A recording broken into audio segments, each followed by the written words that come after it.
Hi, it's Lisa from Hollybobs, and today I want to give you a quick rundown of the Tefal Infiny Juicer.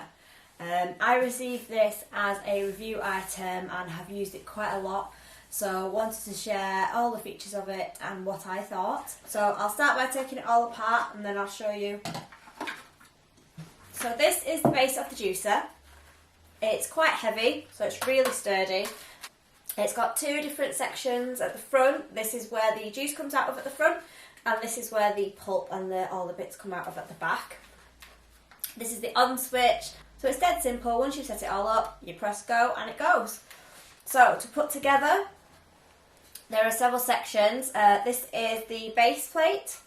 So this is what all the juice collects into, so it doesn't get messy around here. The only bit that actually gets messy is where the pulp comes out, and that's really dead straightforward to clean.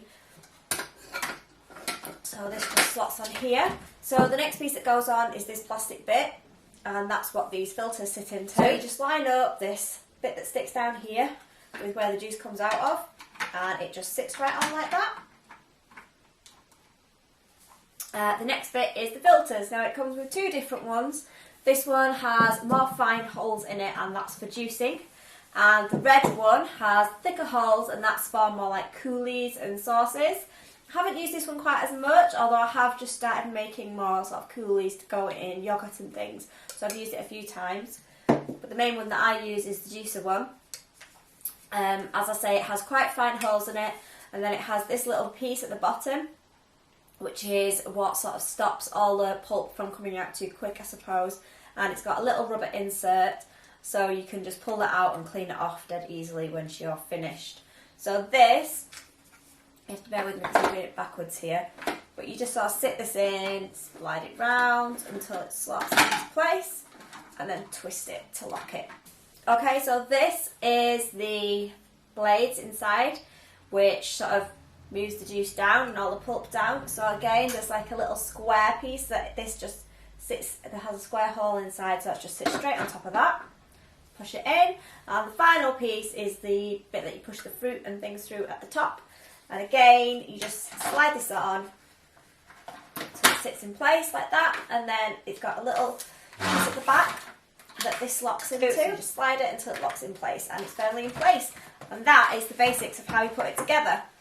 So to use the juicer, I usually chop up bigger pieces like apples, peaches, nectarines, anything like that, into smaller pieces because it can't quite handle that, and it struggles with apple skin, so I would recommend you peeling apples. But apart from that, any berries, bananas, oranges, you can just plop in as they are and it'll go straight through the juicer. So you put your fruit in, you sit it on top, press go, and it comes straight out. It's really straightforward. The extra pieces that come with it are this, which you can use to push any stubborn pieces down. And you also get two jugs, which is really, really handy. Some blenders don't have it, you have to use your own.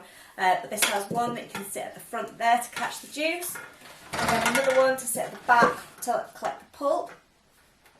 And it also has a little brush that comes with it, which is really, really good for cleaning filters. You can rub it inside and out, and that gets any stubborn piece of fruit off. One of my favourite elements of this is that it's all dishwasher proof. Obviously, apart from the base, which you wouldn't want to wash anyway, would need to wash. All these pieces can all go in the dishwasher, which is fantastic. So all I do when I use it is rinse them off, so there's no sticky residues that makes it harder for the dishwasher to get clean. And put it in the dishwasher. Obviously we run the dishwasher overnight. By the next morning when I want to make some juice, it's all nice and clean, put back together, and that makes things so much easier. Another thing that I really like about this is it's really quiet. My daughter's going through a stage where she hates really loud noises, so if I've got a hand blender on, it's too loud for her and she runs out of the room. This is so quiet that she doesn't bother at all. So I find that really great because it means when they're having breakfast in the morning and I want to do something, she's not rushing out of the kitchen and not eating her breakfast. This retails at $1.99, so it is on the higher side, but honestly it's such a good sturdy piece of equipment that I would really recommend it if you're going to be making juices a lot. It's been great for us, we've used it a lot of times and it's still in excellent condition. I really can't find much fault with it. So there you are, that's my thoughts on how you put together the Tefal Infiny Juicer. I've also got another video on a quick show of me actually using the juicer. If you want to see how loud it is and how easily it juices fruit, you can head to that and I'll put a link in the box below.